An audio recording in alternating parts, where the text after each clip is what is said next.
আসসালামু আলাইকুম। Food for life চ্যানেলের আরও একটি নতুন রেসিপি দেখার জন্য সবাইকে ওয়েলকাম করছি। আজকে খুব সহজভাবে chicken with pasta noodles recipe করে দেখাবো। আশা করছি ভালো লাগবে। রেসিপিটি সকালের ব্রেকফাস্ট, বাচ্চাদের টিফিন এবং বিকালের নাস্তায় খুব ইজিলি ঘরোয়া উপকরণে তৈরি করে নেওয়া যায়। রেসিপিটি ভালো লাগলে একটি লাইক দিবেন এবং ফ্রেন্ডস ও ফ্যামিলির সাথে শেয়ার করবেন এবং কমেন্টের মাধ্যমে আপনাদের গুরুত্বপূর্ণ মতামত জানাবেন। চলুন রেসিপিটি দেখে নেই।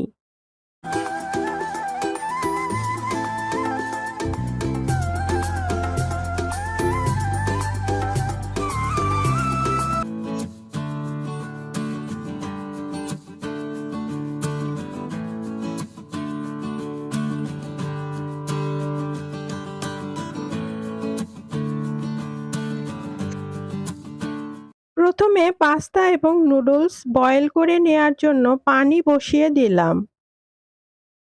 পানি গরম হলে এতে 1 কাপ পাস্তা দিয়ে দিলাম।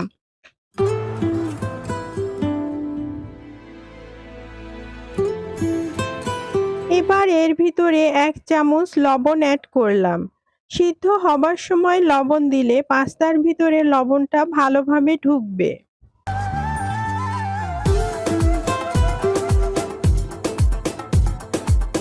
পাস্তা 50% বয়েল হলে এর ভিতরে 1 প্যাকেটের 3 ভাগের 1 ভাগ নুডলস মাছ বরাবর ভেঙে দিয়ে দিলাম। এখানে আমি স্টিক নুডলস ব্যবহার করেছি। আপনারাও চেষ্টা করবেন স্টিক নুডলস ব্যবহার করতে। কারণ স্টিক নুডলস দিলে পাস্তার টেস্টটা অনেক ভালো আসবে।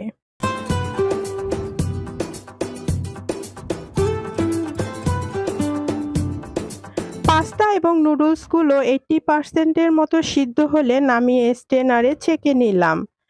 এবার নুডলস রান্নার জন্য প্যানে 2 টেবিল চামচ পরিমাণ তেল দিয়ে দিলাম। তেল গরম হলে 2 টেবিল চামচ পেঁয়াজ কুচি দিলাম।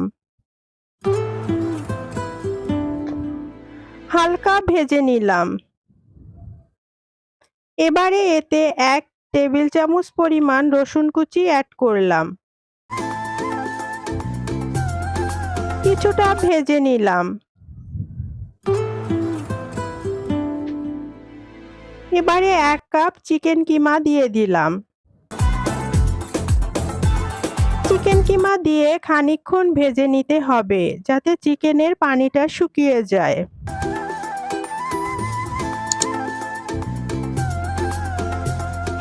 এখন এতে হাফ চা চামচ পরিমাণ জিঞ্জার পাউডার দিয়ে দিলাম।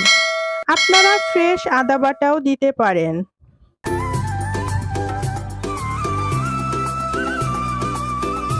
এবারে এতে হাফ চা চামচ পরিমাণ ব্ল্যাক পেপার পাউডার অ্যাড করলাম। এবার এতে 1.5 চা চামচ পরিমাণ সয়া সস অ্যাড করে নিলাম। কিছুক্ষণ নেড়েচেড়ে ভেজে নিলাম।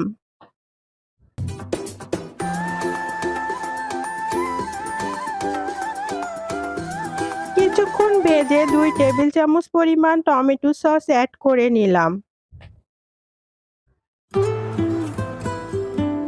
এবার চিকেনটা সিদ্ধ হবার জন্য ভালোভাবে নেড়েচেড়ে কিছুক্ষণ ভেজে নেব।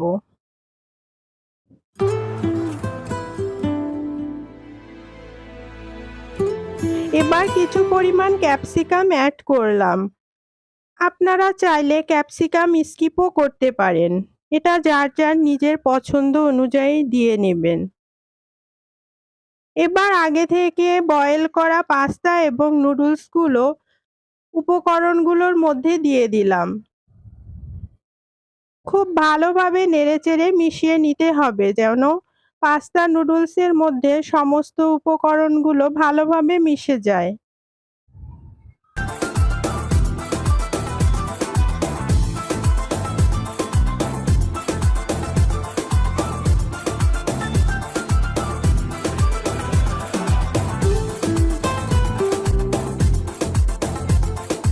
ভালোভাবে মিশিয়ে নিয়ে আবারও 1.5 টেবিল চামচ পরিমাণ সয়া সস অ্যাড করে নিলাম।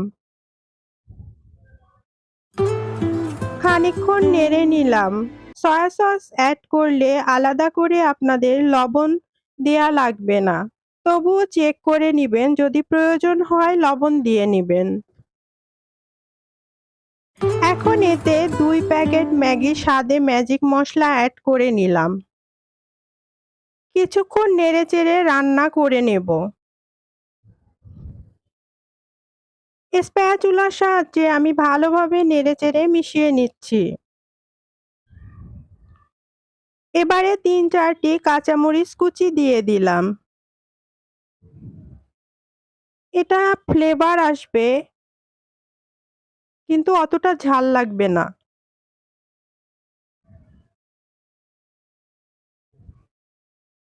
আমি এখানে ডিম দেইনি, আপনারা ইচ্ছা করলে ডিম দিয়ে নিবেন। আমার পাস্তা নুডলস পুরোপুরি হয়ে গেছে। এখন পরিবেশন পাত্রে ফাইনাল লুকটা দেখে নিন, যে এটা দেখতে কতটা লোভনীয় দেখাচ্ছে। দেখতে যতটা লোভনীয় হয়েছে, মাশাআল্লাহ খেতেও হয়েছিল অসাধারণ। এখানে যেহেতু রান্নার সময় ডিম দেইনি, তাই সিদ্ধ ডিম দিয়ে পরিবেশন করেছি। আপনারা অবশ্যই বাসায় ট্রাই করবেন। আশা করছি ভালো লাগবে। ভালো লাগলে এখনো যারা আমার চ্যানেলটি সাবস্ক্রাইব করেননি, তারা পাশে থাকা বেল আইকনটি প্রেস করে সাবস্ক্রাইব করে নিবেন। আপনারা নোটিফিকেশনের অল বাটনটি প্রেস করে নিবেন, যাতে করে নতুন ভিডিও পাবলিশ করার সাথে সাথে নোটিফিকেশন দ্রুত আপনার মোবাইলে পৌঁছে যায়। আজ এই পর্যন্ত, আবার নতুন কোনো রেসিপি নিয়ে আসব। ততক্ষণ পর্যন্ত সবাই ভালো থাকবেন। ভুল ত্রুটি ক্ষমাসুন্দর দৃষ্টিতে দেখবেন। আল্লাহ হাফেজ।